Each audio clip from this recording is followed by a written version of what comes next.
Before we dive into today's episode, I have something truly special to share. Next September, I'll be leading an intimate women's retreat through the south of France and northern Italy, and you're invited. Picture this: mornings exploring the colorful markets of the French Riviera, afternoons sipping wine, and a hotel view with golden Mediterranean sunsets. Whether you love photography, food, or just want to reconnect with your playful creative self, this trip is designed for you. Spots are limited, so if all this sounds like your kind of adventure, please visit tourwithabsolutely.com and look for the tour France and Italy with Crystal. You can also send me a message or check out the show notes.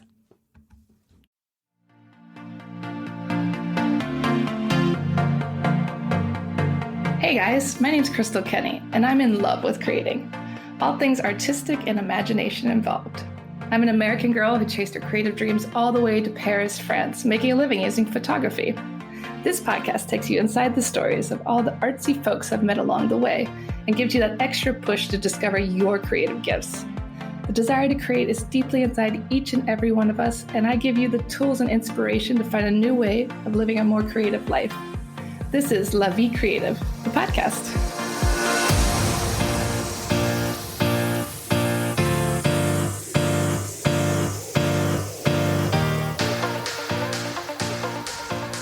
Today on the show, I interview Parisian-born Boo. She is a hip-hop artist, a life coach. She was once a pro tennis player. She's done it all. And we talk a little bit about some of her tips from coaching and life in general on how to live your best life. So welcome to the show, Boo. I'm so happy to have you here. How are you today? Thank you so much, Krista, for having me. I'm really happy to be there with you. How are you? I'm great. I had such a good time researching for this podcast because you have been a busy woman. You've done so many amazing things, and we're going to talk a little bit about each of them today. But first, let's start about where you're from. You're originally from France. You're from Paris. Exactly. I was born and raised in Paris. And for my cultural background, from my father's side, I come from Réunion Island, and from my mother's side, Martinique Island. Nice. What a nice combination. And what was it like growing up in Paris? Did you enjoy your time here? Yes, I think we are really, really lucky and blessed to have all of these opportunities as an artist. And I think my career will have been really different if I was born in another place, because I'm a hip hop artist, and Paris is really a hip hop city for me. And I mean, if you are doing jazz, it's a jazz city. If you're doing pop, it's a pop city. You know, we have so many choices, and we really have a lot of cool stuff happening all the time. So there are open mics just every day, every night. So there are so many things we can do. Yeah, definitely. And we got to talk more about that. But you started life as a professional tennis player. You were really good. And then an injury stopped you. Talk a little bit about that. Exactly. So when I was a kid, I was very shy and introverted. So my mom just registered me to every kind of activities she could find. And so there were a lot of sport and a lot of music. And so I started everything in same time. So in same time, the piano, in same time, the tennis. And I was actually really good at this. And I chose to focus more on tennis because I come from a very sporty family. So in my family, we all have a sport. Like my cousin is football, American football or soccer or tennis, paddle, and for me it was the tennis, because my grandfather from my mother's side was a box champion. Wow. So we are all in it, and yes, I start to do a lot of competition. And then like sports really teach me so much, about discipline, about patience, about hard working. And all of these values, I kept them to my personal life and to my music. That's great. It's so nice how you can a combination of creativity and sports and like so many activities. And so once you kind of moved on from that, from after the injury, you kind of moved more into the world of hip hop. So what inspired that? Yes, so when I was doing my tennis match or tennis training, every time I was coming back home, I was writing lyrics, singing, rapping at home. I just wanted to be and to do like my favorite artist. And then when at 14 I had my injury, it was time for me because I did not have to prepare for the match and to train myself in sports. So I was like, okay, now it's my time, like to do my first really my really first passion because what I love the most is music. And it's funny because I was at school, the morning, and then it was like a special school for people who wanted to be professional in their activities, in their project. So I was doing the school in the morning and I was training the afternoon. So when everything stopped, I was free. And at that time, I met my best friend, and he was doing exactly the same thing. Like he was also singing, acting, dancing, and stuff. But he was really extrovert. And Mhm. so when we were dancing together, singing, he was always telling me like, "Hey, let's go do this." And men, I think they have their energy, this energy when they are always in action. But me, as a girl and shy and introvert kid, I was like, "Oh, are you sure?" And I was always in the background, and he forced me to really expose myself. And I realized that I love this. I love entertain people and make people happy with my music. And so at that moment, I also discovered a place who is called Café La Pêche in my city, and just the big brothers of my neighborhood trained me and made me my first beats, my first instrumental, and so I start to record and to jump on stage at that moment. I love that you just jump into everything and like you went from being this introverted child to being like on stage performing hip hop. Yes. And so how do you like come up with your music? What inspires your music? Mhm.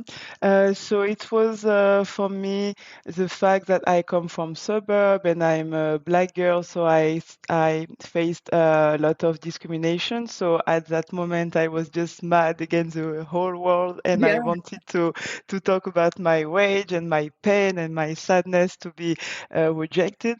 And Mhm. also, I was always alone, when I was a child. So I was talking about this, and then the more I evolved as a person, as an artist, and the more my music became a little bit more soft because, and it's more now soul and R&B. I sing a little bit more because now I know myself, I trust myself, I love myself. So this Mhm. is a journey, and I did a concert last Thursday, and I did. My very first song, and then the transition when I became producer with my guitar, and then my very last song, and you really see the difference, Yeah. like I love it. Yeah, and wouldn't you say the music has been healing for you? It was like kind of a way Yes. to evolve. Yes, it's my therapy first, and then it's just my escape moment where I just feel good. I think it has been more than 1 year that I was not on stage, and I realized that it's only on stage when I truly feel happy. Yeah, that's so great that you found that outlet and you found what, lights up your world. And you also started a music label in 2018. Talk about what that's like running your own music label. Yes, it was a dream. It was a dream, but it ended like a bit a nightmare. It Oh was both in the same time because my favorite artists are Rihanna and Justin Bieber. no. Hmm. And when um, I was thinking about this, I was like, hey, if Justin did not have this manager, Scooter Brown, who spotted him, he will never been famous. So I had this idea because when I was doing all of my showcases, open mics, and contests, I met so many talented artists. And me, when I started, I had this chance that people gave me so many opportunities because they saw that I wanted to perform, that I was talented, and they just offer me everything without expecting nothing in exchange. So I just wanted to be the same person for other people. And so I decided to manage my first artist after a diploma. It was head of music production. And Hmm. at that time, I was 19. And so for me, if I look back at this experience, I was really young, so I did not have um, every tools, to be a manager because I didn't know it was a real job. I thought you were telling to people, okay, you need to do this, and they will do it. So I was caught up in the, like the artists have their ego, and I was. I was not able to manage this, and I was too naive, too kind. It was really hard for me this time because the artist that I was producing was not like me at that time. When I was listening to other people, I was just listening what they were telling me and just applicate in real life. And I was always wanting to have feedback and just be better. But they were kind of the opposite, and they were Hmm. doing some crisis, and I was like, oh my God, this is definitely not what I wanted, but it was the best experience ever. The first time that I became an entrepreneur. So obviously I did all of the first mistake, but it was also the the year when I had the most opportunities in my career, in my personal career. So it was really like roller coaster. Every time I received the best news, it was the worst news. It was really complicated, but we made it, and I'm really happy that I did this. Yeah, it was a learning experience and it made you Thank you. realize you didn't want to be in charge of a label anymore. Exactly. And what do you hope to do with your own music? Like, why do you make music? hmm Why do I make music? Is because first it makes me feel good, and I realize when I do my concert that people also feels good with my music. When I write my lyrics, it's always about my experience of life, of love, of heartbreak, of injustice. So it's real and it's authentic, so people can really relate to this. And I was just started I just started in my bedroom, and now I'm exporting my project abroad. I go on TV. I really live the dream, the musical dream. Yeah, I mean, that is a dream. So many artists want to, have a real musical career, and you've done it. You made something with it. And do you hope to inspire people with your music, or is it purely just because it brings you joy? Yes, I didn't know I was inspiring people. It's way after, that you realize when you have the feedbacks of people who comes to you after the concert, and they tell you like, hey, never give up, don't stop, I felt you when you were singing this song. I really love when you were saying this, saying that. I can relate. And sometimes there are some parents also who come to me to asking me if I can talk to their children because they were like they feel rejected also, like they can relate easily to my lyrics, and then they can feel better because they feel like they are understood. Yeah, yeah. Finally, someone's saying what they're thinking, and they just didn't have the Exactly. words to express it.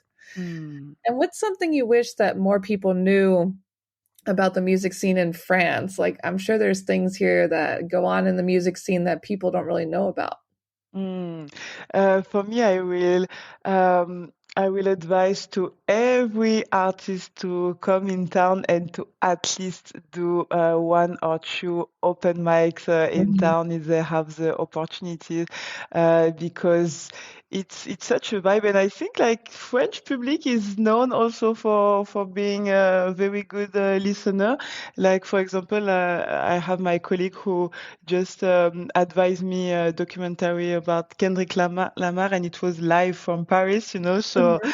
I think it's really a good feeling, and yes, there are a lot of talented people in Paris. So for me, it's not like making art is not just about us, it's about sharing. Because for me, it's like when I was doing tennis, I don't evolve if I play alone, you know. We can Mhm. only evolve if we meet other artists, you know. That's so true. Yeah, we need to have that exchange and then we can actually feel something and grow and learn. It makes a huge difference.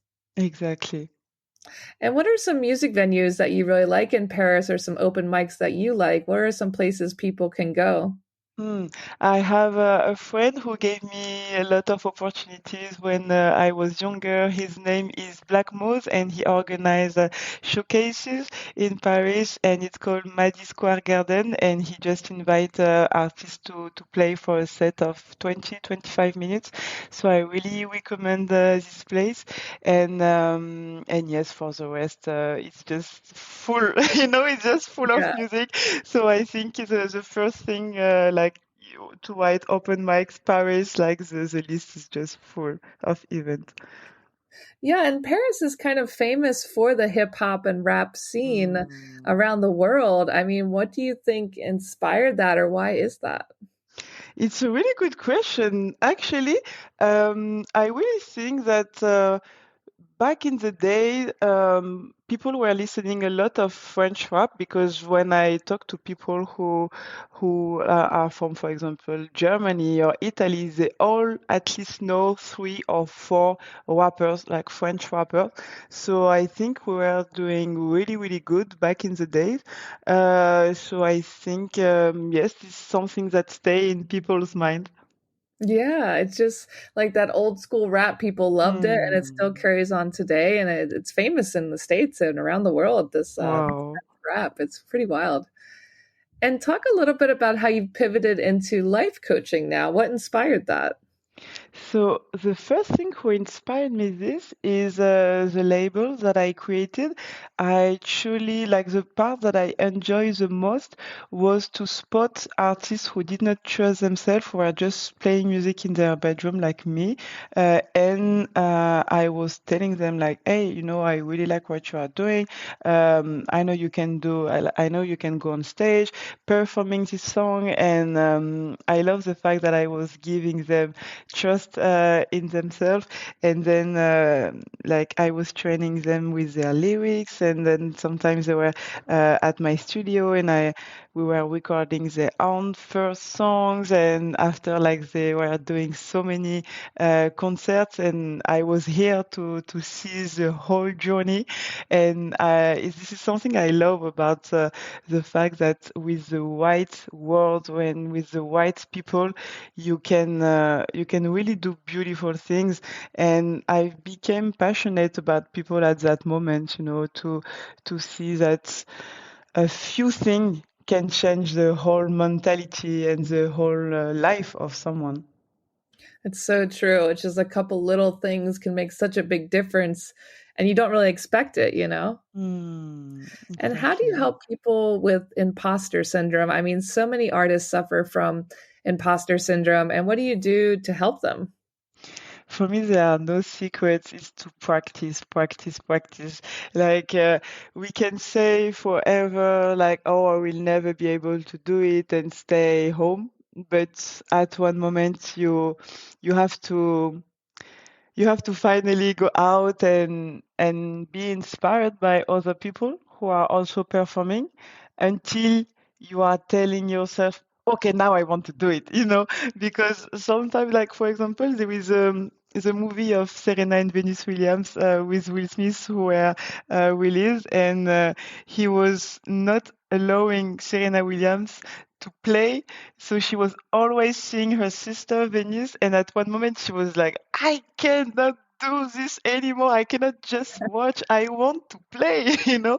So I think like when we are surrounded by people who are doing what we want to do, it really helps. Yeah, it's like if you're jealous of someone, that means you probably should be doing what they're doing. True. I didn't know this quote. Yeah, I think that's a big sign that you're like, well, you should step up and to the plate, we say in English. And Okay. what's some of the common issues that people face when you're helping them with life coaching? What are some Mhm. common problems that you see a lot of? the main problem, it's always the same, is trust issues.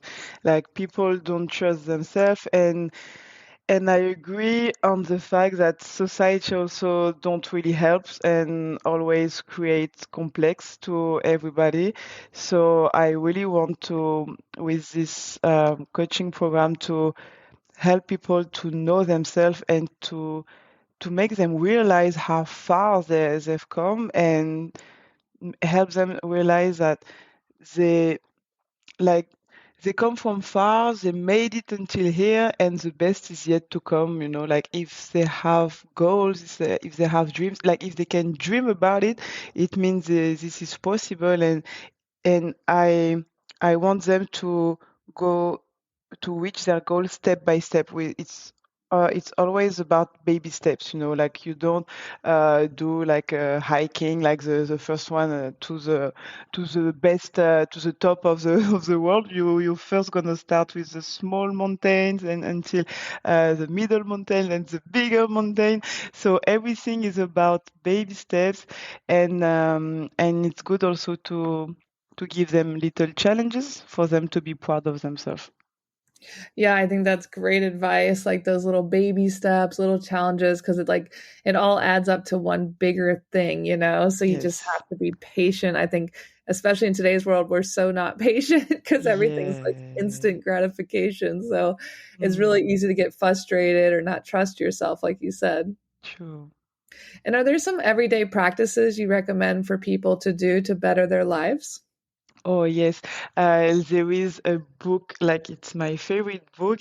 It's The Magic by Rhonda Byrne, and she's the one who wrote The Secret and who realized the documentary The Secret on Netflix, who talks about the law of attraction. And in this book, she says that we can manifest everything we want, and we can have everything we want in life with gratitude. Just by being grateful, it just weighs automatically our vibration and our energies. And she was telling in the book, like for example, write 10 things for what you are grateful for in life. And it can be the morning when you wake up or the night before going to sleep. And it puts you in such a good mood, like, and first you say 10 things, oh my God, it's a lot. But then you say, what? 10 things? It's nothing. Thank you for breathing. Thank you for working, for giving me money, giving me food. I have job, like there are so many things. And yes, for me, gratitude really helps. Yeah, definitely. I think that's great advice. And just as something as simple as that, just writing it Mhm. down, 10 things, it can be life changing and like you Yes. said, attract more good things. Exactly, because the book started in the introduction, and she say in the saint writing, like in the Bible, in the Quran, the Torah, there are always one thing that comes back that people don't understand is the more you have, the more you will have, and the less you have, we will even take everything you have, and this doesn't make sense until you add gratitude. So the more you have gratitude, the more you will have, and the less you have gratitude, we will even even take what you have. Yeah, yeah, no, that's so true. It's such a great piece of advice. And what's the best advice that you've ever received personally? Hmm.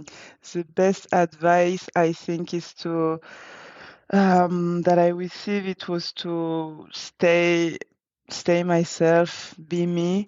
But the thing that has been life changing for me, it was when because like the people that really helped me when I was younger, I call them big brothers and big sisters, because for me they were guardian angels during my journey, because my parents never wanted me to go into the music industry, so they kind of helped me and raised me.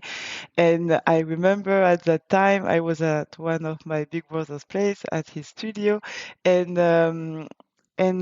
I was really sad about what was happening with my label, because I made these mistakes of mixing friends and business and stuff.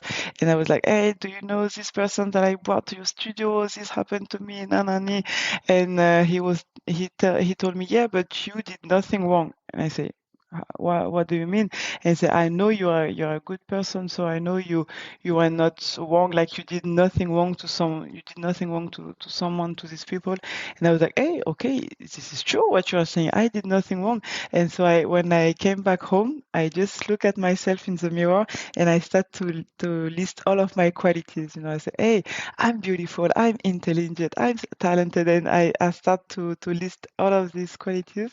And then I ended to love myself. So this has been life-changing for me, this conversation. Yeah, and like you said, the most important thing is we can be kind to ourselves. We can find things we love about ourselves because in the end, that's all that really matters. Yes. And how would you define creativity in your own words? For me, creativity is like thunder, like a flash Yeah, yeah. lighting that comes, and it's like the voice of little angels who give you like some ideas, and you're like, wow, okay, I have the inspiration for this new song where I want to talk about this. But it's so funny because creativity comes at one moment that you don't plan, for a moment that you don't know how long it will stay. So when it comes, you just jump on it, on this moment, and you're like, okay, this is the moment. Let's focus on it. No matter what I was doing before, this is the moment of creativity. It's so true, like you said, it's like lightning striking or thunder striking, and you just like it hits you all at once. Yes. That's so great. And what are some resources that helped you on your creative journey, or some places that really inspired you that listeners maybe could use too? I don't really have tools. For me, as I am a musician, it will be my guitar or the software that I use, like Ableton, to create and compose my music. But a place that's really, really inspired me was Lisbon, Portugal. And it was the first country that I've been after Paris. So I spent 1 year and a half in Portugal, and I feel like I wrote the best songs ever in this country. And when I sing this song, or when I listen to them, I feel like I am in a dream. So for people who maybe are in want more creativity, they can try to go to Lisbon for a few days, and maybe the magic will happen. I think that's great advice. I love Lisbon too. It's so Oh, really? cool. And yeah, it's beautiful there. Definitely worth visiting. And do you have any upcoming projects that you want to share with listeners? So yes, I have my podcast, Love, Faith, Resilience, also where I invite inspiring people on specific topic. So the first episode was how do you launch your kids in the music industry and how do you protect them? How do you always stay positive? How your passion leads you to transmission? This kind of topic that really means a lot to me. And I also have now the t-shirts of my podcast, Love, Faith, Resilience. And yeah, looking forward to have the creativity come back for for a new song. Definitely. And where can people connect and listen to your music and reach out to you for coaching? What's the Mhm. best way to connect? You can follow me on Instagram. You can call me Boo. And on my YouTube channel, Boo Officiel, you will find everything. So my interviews, my video clip, my music, and the podcast. Wonderful. Well, we'll add all of that in the show notes. And thanks so much for chatting with me today. Thank you so much. I really enjoyed talking with you too. Thanks so much for tuning in to La Vie Creative.